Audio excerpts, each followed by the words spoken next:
Coming to you live from the Business RadioX studio, it's Franchise Marketing Radio, brought to you by IDS, an award-winning digital marketing agency that delivers integrated marketing solutions for franchisors, franchisees, and franchise development teams.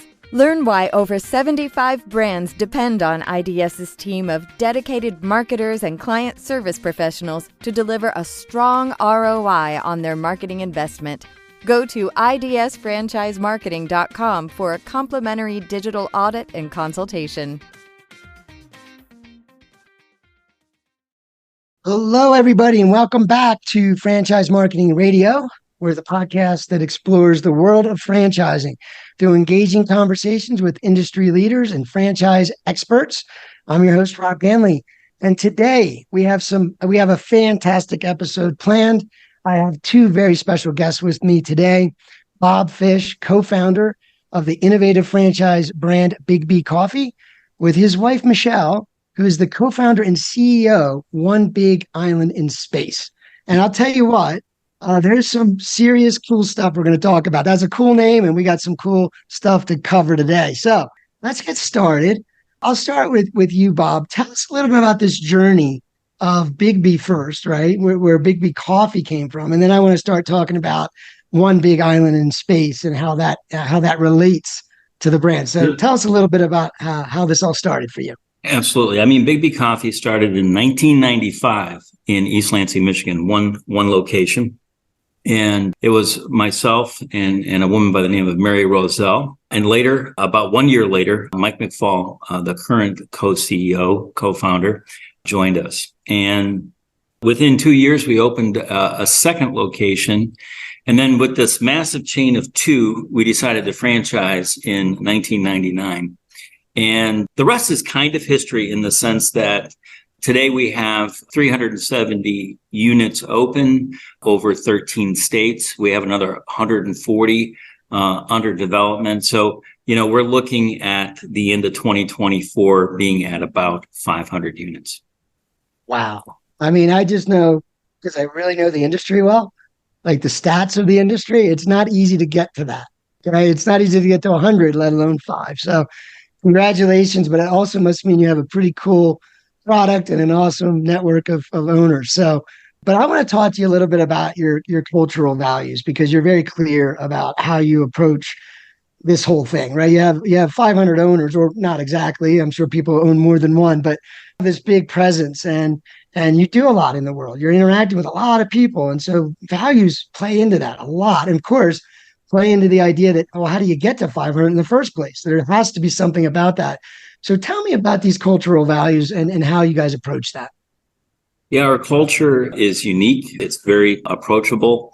It's not snooty by any means, and might even be considered fun. But the real sort of basis of the culture is our purpose. And the purpose, we believe, of our organization is to support you in building a life you love. And that extends to, our home office, that extends to our ARs, our area representatives, our owner operators, their employees, and even our customers. And we're very deliberate about that. Our vision, on the other hand, is to improve workplace culture in America. So I hope you can see from those two things, the purpose and the vision, we're very people-centric. And often, one of the phrases we use that sort of articulates that is, we love our coffee, but we love the people behind the coffee even more. And that's sort of what drives us, is to be able to have both personal and professional growth for everybody in the organization, but also to be very people-centric in what we do. Yeah. Well, wow. So I'm getting excited about what we're about to talk about. So one of the questions I had ready was a little bit about, it's the coffee industry, right? It's the business model, I should say. It's competitive, right? We know the big name, Starbucks, right? And it's competitive though, right? So how do you differentiate? How do you make a business where people want to go there and make it their everyday sort of routine, or whatever that looks like? And obviously that seems simple when you're out in the world just kind of patronizing these businesses, but there's a lot to it. And so one of my questions was, how are you unique in your business model? And then I wanted to connect that over. So you just talked about how you're people centric, and you talked about your values, and then we look at how do you differentiate in such a crowded space and be successful from a dollars and cents point of view, like profitable, but really what drives it. And I wanted to talk about Big Island, one Big Island in space, because I feel like that is one of the best answers. I mean, it's amazing. So maybe you could connect the dots there. I don't know, Bob or Michelle, if you want to take that. But again, we're talking about people centric, a successful brand, and how does this one Big Island in space just take that to the next level in those regards? Right. And so, it's a relatively complicated answer because often my business partner, co-CEO, co-founder, and I are literally working 10 and 12 years out from where our system is today. And there are some really important changes that we would like to make to the industry. And that industry we could describe as the specialty coffee industry or the franchising industry. But there's two major quests that are happening in BIGGBY Coffee. One, Michael leads it, that is called Life Lab, and this sort of tackles the idea that there's a lot of chronic disease in our country in general, right? And most of that chronic disease is caused by stress, and most of that stress is caused by work. And so the idea that we have a vision that we'd like to improve workplace culture in America, what we're really trying to do is change how we can operate differently, but really create personal growth for people that work within the system of BIGGBY Coffee, what we would call BIGGBY Nation. So that's Life Lab, and what that impacts is all the communities that we operate in, right? So our stores are centers to the communities that they serve, and the stores, our locations, our cafes feel an obligation to contribute to the community by changing the trajectory of people's lives in terms of supporting them and building a life they love. That's Life Lab. But what we're up to here with Michelle and I is something called One Big Island in Space. And what we think is that we can have equal impact, not just on the communities that we serve inside the United States with our cafes and so on, but we can bring those same values all the way to the other end of the supply chain, and that is coffee farmers. And so there's reasons why we chose that, and I hope that we'll get into those in a moment. But we in particular work with a supply chain of farmers that are treating their people right, that are treating the planet right, and that are investing in their communities. So what you can imagine is we have sort of a barbell approach to our business. So not just the origin of the product that we serve, but the final cup that it's served in. We're looking to have impact in both areas. And that's one of the genesis points of One Big Island in Space. I have to stop you there because that was an amazing answer to what makes you different. And I would hope that every business would be listening, anyone listening. This is the kind of evolution of business. The first thing you talked about was Life Lab, but you also touched on things that I've felt my entire career. And one of the reasons I got into, the internet and technology in the early 2000s was because I felt so stressed out, and I felt like I wanted to have more control over my lifestyle and my kids, my family. And the internet offered sort of that flexibility if you were willing to take that leap. And so, but I always felt like, why is it so hard? Like, life is pretty tough, and I feel like we have some choices we can make. And it starts with visionaries like you saying, I'm going to make a choice to make my business about people's lives, right? So I think that's amazing what you said you're doing here domestically. Let's hop over to the other side, because this is even, to me, even more important, because we have it pretty good here. We good and bad. I think sometimes because we have it's good, it's kind of bad in a way. But over in many other places, a lot of places where this type of thing is sourced, coffee and farms, to other countries, and most of us don't understand how this stuff is cultivated and sourced, and how these businesses are run.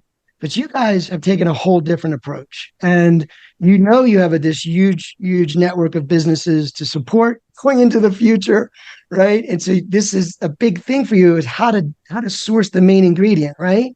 But doing it in just a groundbreaking, or sort of, I don't know, a game-changing way, right? Life-changing way. Can you please now share, Michelle, I think you might be with this answer.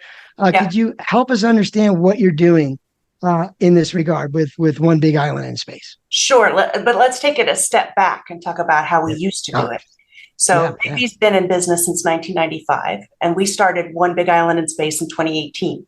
That's a lot of coffee we bought between 1995 and 2018. And we bought it the way I think most people buy it. It's a commodity. So you call up your roaster and you say, I need 300,000 pounds of Tanzania pea berry at the lowest price, please. And you don't ever really think about what's behind the curtain, right? The commodity marketplace is set up so that you really don't engage with the origin of your things. The idea is to get the commodity at the lowest possible price for the highest possible quality. And that's, as a consumer of coffee, I never really thought about it either. I might occasionally buy a bag that had organic on it or fair trade, and I thought I knew what those meant. But in 2018, we decided we were going to really figure out what is happening on the other end of the supply chain. So we started our journey with a trip to Ndola, Zambia. We'd been invited to go see an orphanage that had started a coffee farm to make itself more sustainable. And that was revelatory to us, that we'd never really thought about the impact coffee has in the country where it's grown. And to see the power of them growing coffee and selling their coffee, and what that was supporting, the lives that was changing in a place that desperately needs lives changed. Ndola, Zambia is one of the poorest parts of a very poor country. That was really powerful for us and life-changing. And so we engaged in this quest to find more farmers that were doing that kind of thing. Finding them is a trick, but so far to date, we have 3 active partnerships, with one coming online in the next few months. And for us, that's going to total about 1 million pounds of coffee that we're buying a year through the Farm Direct model.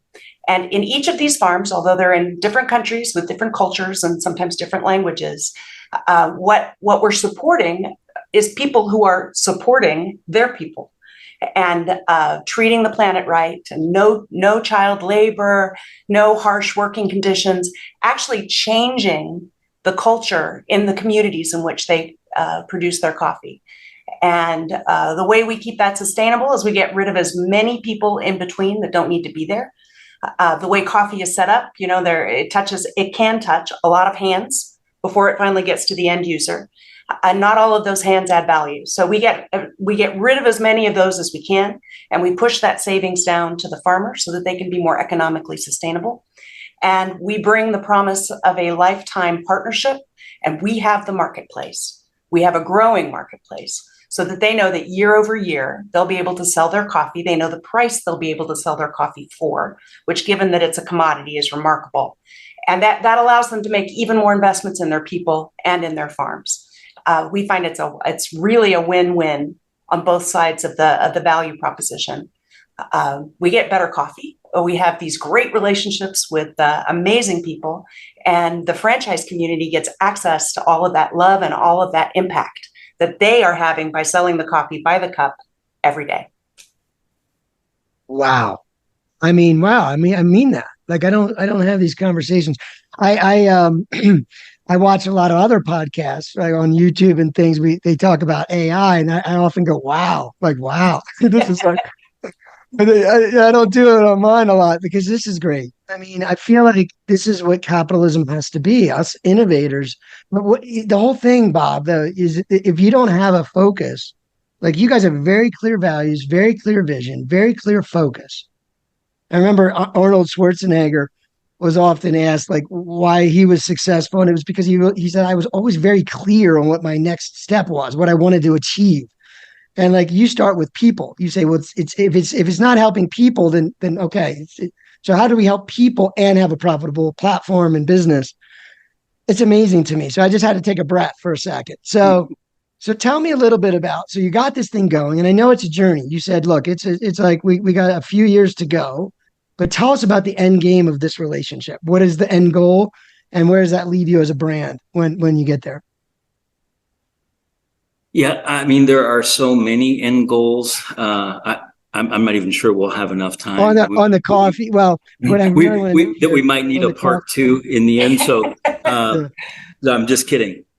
On the Big Island, on the one Big Island in space that we were talking about, you're going to be in just a few short years in a different position. I wanted you to talk about that because I think that's pretty amazing what you're striving for and what it means to the industry, the broader industry at large. Yeah, I think it'll change the industry as a whole. And although generally, we take a particular approach that is, open and friendly and encouraging. We are a little chagrined about the balance of our industry and how they approach the buying of coffee. And, the thing to know is that when coffee is farmed, it takes so many inputs. It takes 365 days a year. You have to prune, you have to pick, there's all these things that go on. And that comes with a certain cost. Okay. So, and we all run businesses. A farm is no different than any other business, right? So that farm needs to pay for all those costs. It kind of needs to pay for its family to have food, shelter, and clothing. And then it should have a little something left over, for the next generation or, that thing that we call profit, right? That's what should happen. And I think that most people guess that is what happens, but that's in fact not what happens. What happens is because of the nature of the commodity marketplace, most times, farmers are paid less than what it costs for them to produce it. Okay, so that's what happens out there. And so in order for them to survive, what they do is they have to make compromise on their farm. Right. So, we all would like our coffee to be shade grown, and we would like the bio soil to be preserved, and we would like composting, and we'd like to see indigenous birds return, and so on and so forth, from like a planet perspective. But if they're not getting paid enough, they can't follow those particular practices. And in fact, they might have to employ chemicals and things of that nature to sort of cheat that system. And that pollutes and it scars the land kind of forever. And on the other hand, they might have to cheat with their employees, pay them less than minimum wage, even for that country, or not provide housing, or not provide food, or not provide clothing, and so on and so forth. No education, using child labor. They might have to do those things, not because they want to, but that's what they would need to do to survive, to be paid that lower price. Okay. So, sometimes we can go outside and feel the impacts of climate change because I find it's getting harder and harder to breathe out there. And then sometimes we can look at our border and be like, well, why are all these people coming across the border? Well, people are abandoning their farms because they can't make any money, and they're just trying to survive and find some place where they can be economically sustainable. Okay. So when we look at the idea of an ultimate goal here, what we're looking to do is to teach the industry to pay a fair and proper price, understand what it costs to farm, what it costs to be, to be economically sustainable in farming, and reduce the impact to the environment, reduce the impact to poverty. And so our ultimate goal is to do that for BIGGBY Coffee because we like to do things that make us feel good, but because it's the right thing to do. But we would like to change the whole industry altogether. That's like the big thing. And there's just one other thing to note. I don't think that I understood this until we started this journey. About 70% of the coffee grown in the world is grown on farms that are less than 10 acres. And a large majority of that are even less than 10 acres. And they're grown in some pretty remote places where, for instance, we have a partnership in Chiapas, Mexico. Some of the coffee that's grown there is grown in these villages where they don't even speak Spanish. They still speak the indigenous language, and there are, like 40 different dialects in Chiapas. They're not on the grid. They don't have birth certificates. They don't have bank accounts. They're tiny, tiny farmers. And we talk about these farmers taking shortcuts. That would be the bigger farmers, but most of the coffee farmers in the world don't even have the luxury of taking shortcuts.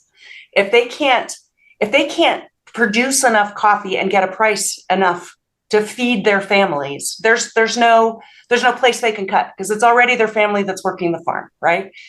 They don't have a choice. They can't starve themselves. They're not going to starve their children. So they do what they have to survive. And that could be leaving their land.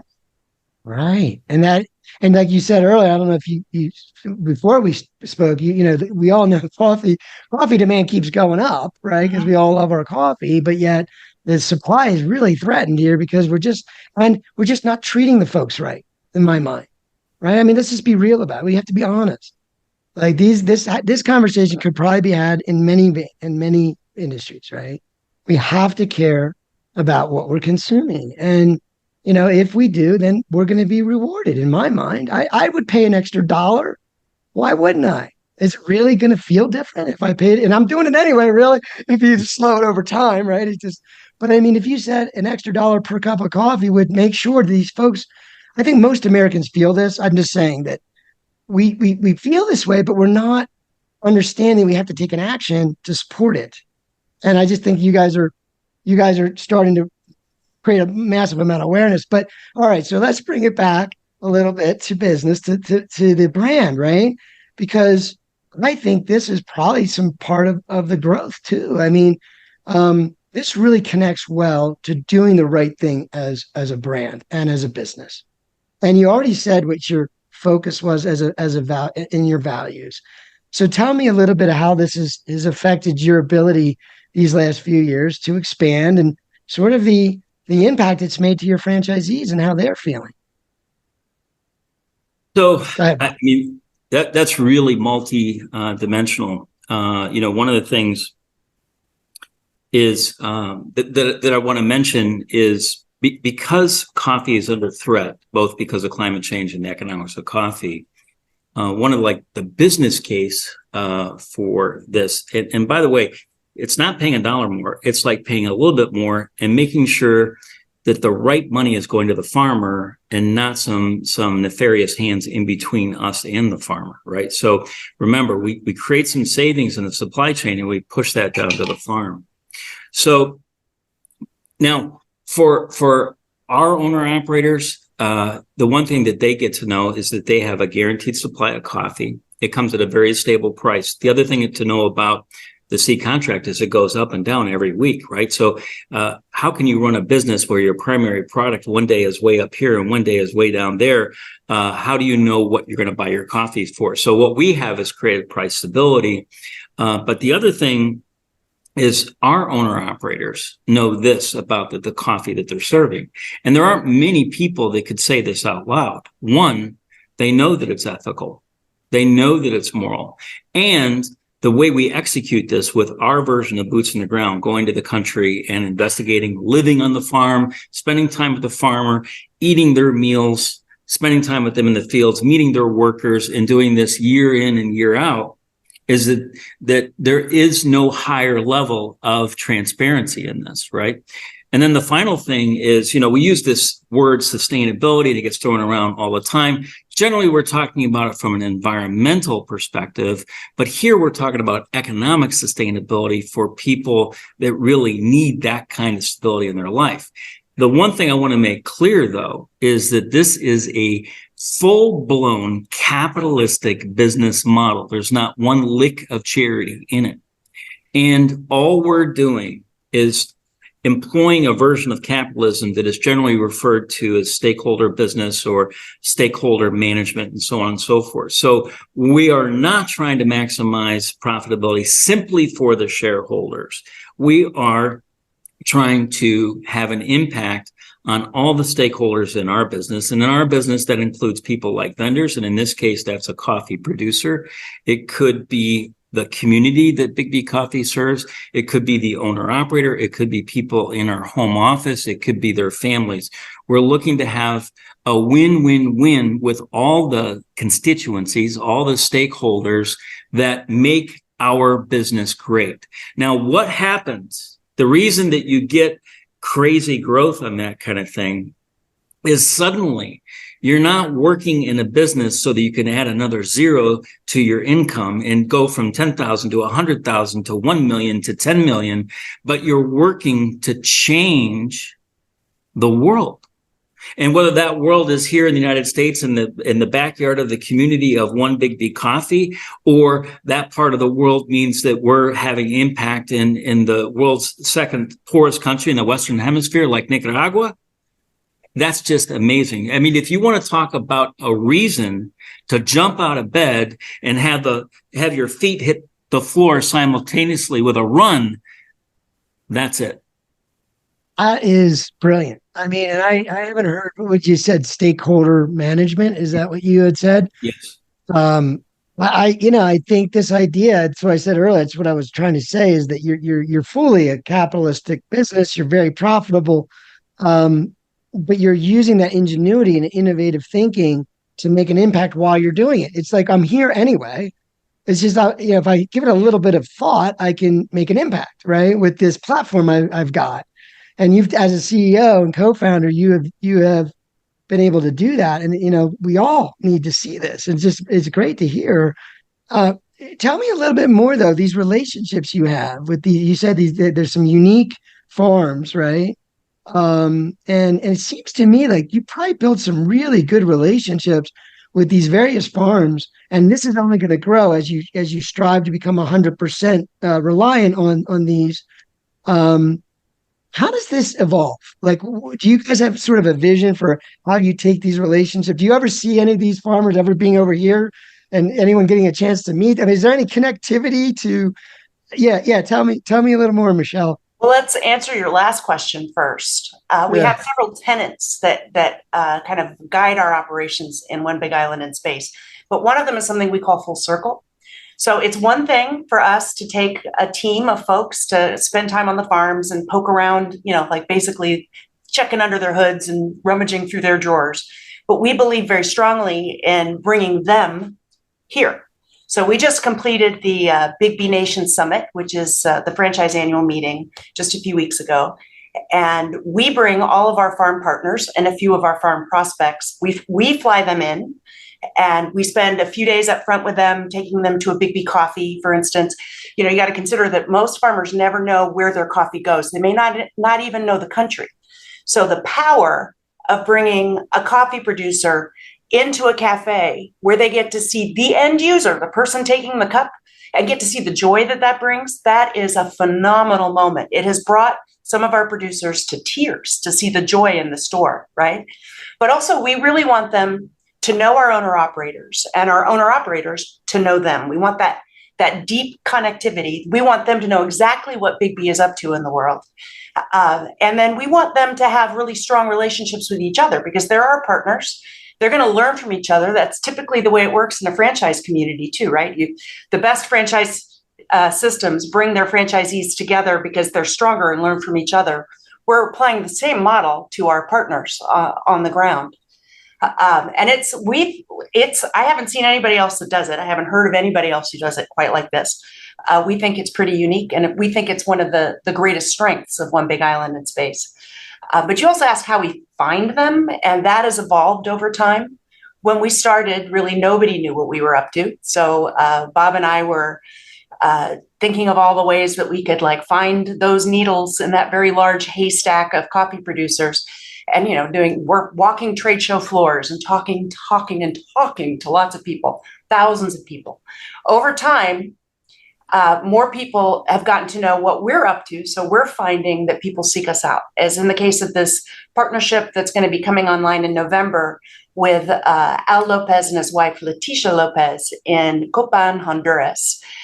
They're a really remarkable story. He is He was born in Copan, in a small town, really quite poor, came because of a family connection to the United States, joined the Army, the U.S. Army, for a few years until he was honorably discharged with a terrible injury, and then went to school for accounting, and then had the kind of career in accounting that is, it's the cream of the cream. He started with one of the big eight, but then he ended up as the CFO of Sara Lee, and then he ended up as the CFO of Dole, in charge of all of their Central and South American operations and mergers and acquisitions, and on and on and on. And he took that success and he paid it back to his community. He bought the coffee farm that he was born on and some additional land. And he is just intensely focused on improving lives in that region, right? Creating opportunity. He brought electricity to the villages that surround the farm. He's built a school in cooperation with the Matiak Foundation for all of the children in that area.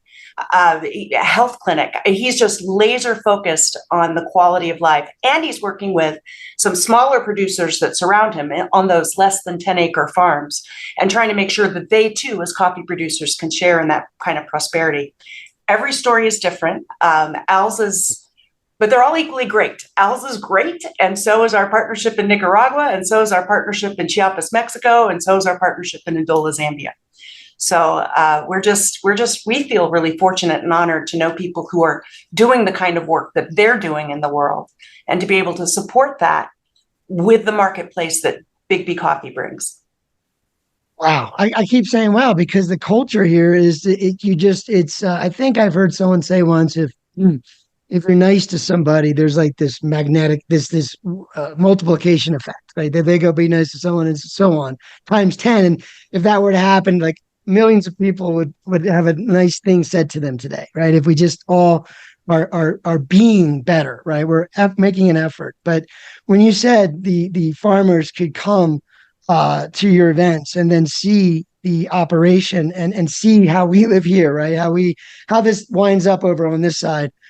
And that gave him such purpose. And Bob, when you said, it gives the franchisee purpose to get out of bed and hit the ground running, I feel like you're doing the same exact thing for those families, because probably even as much as just having more than enough to economically for the family, having that purpose is probably as important, or maybe more, to even to the success. But amazing that this is all coming together for you guys, and only going to get bigger and bigger, because if others do what you do, wow, what a magnification, and you're only getting bigger. So that's amazing stuff. Tell me a little bit about, how do you accomplish this with all these different partners, the supply chain that you've put into place, or how does technology, or what have you had to build with the brand to enable this to happen? I'm sure there's some things you had to change, but how did that affect your operations and technology and things like that? Well, we from a technology perspective, we're a little bit of the Luddites. So just to be clear, the way we've done this is frankly through just high personal energy, commitment, and passion. We've dedicated our lives to creating this kind of change. And what we find by doing so, I'll watch on Facebook, for example, our owner operators, and they'll make a post like, do you know any other CEO of a company that's out there doing work like this? So it's not like we have a team. We have one other person who works with us. And we just hired him 2 months ago. So yeah. And finally, right? But no, frankly, we didn't know a lot about buying coffee. So even though I've been in the coffee industry for 35 years, as Michelle indicated earlier, there's a lot that's behind a curtain that you can't see. And I think that was one of our distinct advantages. In other words, if we kind of knew what we know now, maybe we wouldn't have got started, because holy cow, is it complicated. The whole idea of farming, processing, and exporting coffee. But we've learned so much from our partners. I want to let you know that our partners are all extraordinary people, and the pathway that we take is not to create extraordinary people that are farming.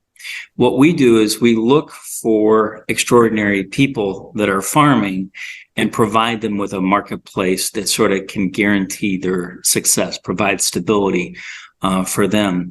But every one of them has contributed to sort of the moral and ethical fabric that makes up One Big Island Space and our own understanding of it. Now, we feel like we have just such an extraordinary responsibility to propagate that, what we know now, right? Because once you know something, you can't unknow it, right?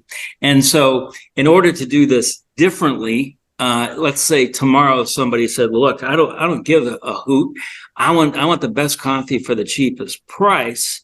Then we have to ask them the question, so it's okay if we buy coffee in a unethical, immoral manner. That's what you want us to do, right? And nobody's going to answer yes to that. So there's so much about this that I think Michelle might have even said, we're building the plane while we're flying it. Yeah, not technology, just passion, commitment, and really brute force. Yeah, so it's really just focusing on those relationships and the people side of things, and everything kind of starts to fall into place. You figure it out as you go. It just sounds like it would take some innovation to make that all work, right? Because no one's doing it that way. But I love it. Yeah, go ahead.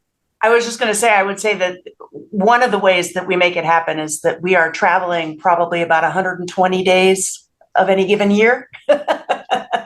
So it's a lot of nights not sleeping on your own pillow. Yeah. That's not a technological solution, but we have found it effective. Well, given the scenario, it makes sense, right? It's not like you're going to do Zoom calls with your necessarily. I'm sure maybe some could or some couldn't, but anyway, so that's brilliant. So again, living your values, right? We started with values. You guys are the brand is living, breathing the values. And I love what you said. You can't unknow it. That's what I kind of felt this whole conversation. Like I almost felt stirred. Like I can't unknow. And this is not just from you guys. It's probably from maybe the last few years of sort of an awakening that I've got to be more responsible about what I'm buying and why and all these things, because now I kind of do know. Like our whole culture kind of does know indirectly in a way. We hear enough stories, don't we, about things. And so and you're very clear. This is very clear. So it's like, no, I don't want that to happen. I really don't. And so as a consumer, we vote with our wallets. So I'll try to do that in the future and be very aware. Tell me a little bit about, if somebody, I don't know. I've never been so sold on a brand, right? Like I usually ask you guys at the end, what tips would you have for someone that's approaching the franchise industry and thinking about a business to start, right? I think we've answered that for the last period of time we've been talking, but tell me a little bit about before that big picture stuff, and which is just so amazing, like just the basic blocking and tackling. So I'm going to paint the picture. I'm going to unpack it just for a second. You run a coffee business. You create an amazing environment for your customers. It's great product. They know that you have ethical values. You live them, right? Everywhere. It's coming out from every direction, like on social media or wherever. You source great products ethically, and it's true. You prove it. You see it. So you create this environment. Now, for me as a consumer, I think I would probably keep buying that coffee. We don't have one here in Colorado Springs. As a consumer, I would so in your model, repeat business, word of mouth, referrals, good reviews, right? Obviously coming back over and over again, using it more and more, maybe recommending it for catering or some other events that you guys might do. I don't know, but that's what the marketing becomes, is if you just deliver that, the people in the community become the marketing engine. That's what I see. I think you've created that better than almost any brand that I've seen, because that's a lot. And when you talk about retail, is that environment so that, they want to keep coming and tell their friend. Tell me, is that sort of the drive that you have when you think about marketing and how to, go ahead. So, unfortunately, I look at marketing as a little bit of a sham, right? So if now take that with a grain of salt, right? We do have to communicate to our potential constituency, our potential consumer, what we're up to and what we're about. But for so many years, marketing was able to do that and not tell the complete truth. And I just think that we're entering into a phase now, a moment where if people want to find out the truth, they can get to the bottom of that pretty darn quickly, right? So you can't hide much now from the consumer, and the consumer is so hyper connected to each other that you just can't, quote unquote, BS them anymore, right? You just can't. And so if you want to represent who you really are, then you have to go to the nines on that. You have to deliver it all the way, right? And so this isn't, we're not social washing here. We're not greenwashing here. We're not pretending to do it a little bit. We're going to do this 100%, and we're going to do it in a manner that is just like undeniably truthful, transparent, and obvious, right? The way we're going to do it is going to be unimpeachable, right? Mm-hmm. And I think that is so important from a passion perspective. Marketing has a lot to do with impressions and messaging and so on and so forth. We have marketing messages built around this. So, for us, and I'll give you one, for us, it's important to put a name, a face, and a place to every cup of coffee we serve, right? That's the marketing message about what we're up to. So we're not making it complicated with climate change and sustainability. We don't introduce all those kinds of words, but we do indicate to you that it's the people and the relationships in life that matter. And that's in life and in business. And frankly, for BIGGBY Coffee, it's always been about the people, and it's always been about the relationship we have with them. We're not BSing. We're doing this for real. That's amazing. Yeah, and you put a lot of work into it, though, right? So like now you have the right to. I love that tagline or the what you shared there. I mean, but you built that though. You went and spent years, and now you could and you could feel good, and it's 100%. You're right. It's not just surface. Like we could say that. Is that good enough? Can we say that? Did we do enough to justify that we could say that? Right? No, this is all in. So just to be clear, I just wanted to take the time as we wrap things up. I wanted to give you guys a chance to just sort of have a call to action, so to speak. I wanted to, because what you're doing, the work you're doing is fantastic. We always have a call to action to say, hey, if you're interested in partnering with BIGGBY Coffee, here you go. And we'll share that in a minute. But, for me, now obviously the network is the buyer. Is there any other way that we could support such great things? I know it's a capitalist driven thing, but is there anything at all that you would want to share or ask or just a final word on how the audience could best maybe help other than being interested in becoming a customer and or franchisee? Go ahead, Michelle. Well, first things first, if anybody out there knows of a coffee farmer somewhere in the world that is doing the right thing by their people, by the planet, and for their communities, get in touch with us because we want to know who they are. That's great. Okay. All right. And what about you, Bob? Yeah, there's so much there. Like if some of this conversation has tickled your fancy, so to speak, we would encourage you to go to our blog where we've articulated this journey in depth, right? So that blog is www.1BIGG Island in space. Big is spelled with 2 G's. We also have the YouTube channel and the Facebook. That's not a channel. That's just a place. Hey. Yeah. Or you can follow either of us personally. We don't have people manage our Facebook or anything like that. We take care of it ourselves, and we'll tell you all about what we're up to.